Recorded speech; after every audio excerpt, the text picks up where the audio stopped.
Mahigit 100 ebidensya laban kay dating Pangulong Rodrigo Duterte ang idinagdag ng prosekusyon sa mga isinumiti nito sa ICC.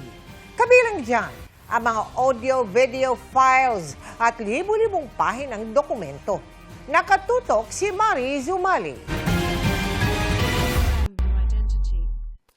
Aabot sa 139 ang karagdagang ebidensyang isinumite nito lang May 5 ng prosekusyon sa Pretrial Chamber 1 laban kay dating Pangulong Rodrigo Duterte para sa kinakaharap niyang kasong Crimes Against Humanity sa International Criminal Court. Ayon kay Prosecutor Karim Khan, nakahati ito sa 4 na bahagi. Kabilang ang contextual elements, modes of liability, murder during Duterte's term as mayor, at murder under barangay clearance operations during his term as president.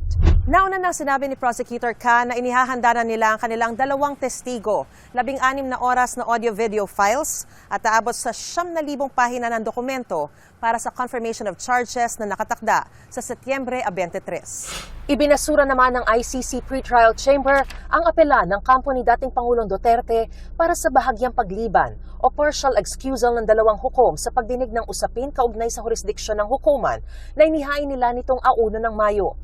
Hindi kinatigan ng paliwanag ng depensa na dapat lang silang lumiban sa pagdesisyon dahil sa pinaghihinalaang paghiling na maaaring nagmula sa mga nauna nilang desisyon sa halos kaparehong issue kaugnay sa sitwasyon sa Pilipinas. Pero sa desisyong may petsang May 6, binigyan diin ng Chamber na isang hukom lang ang maaaring humiling na lumiban sa pagdedesisyon at hindi ibang tao. Kinukuha pa namin ang reaksyon dito ni Defense Lead Counsel Attorney Nicholas Kaufman.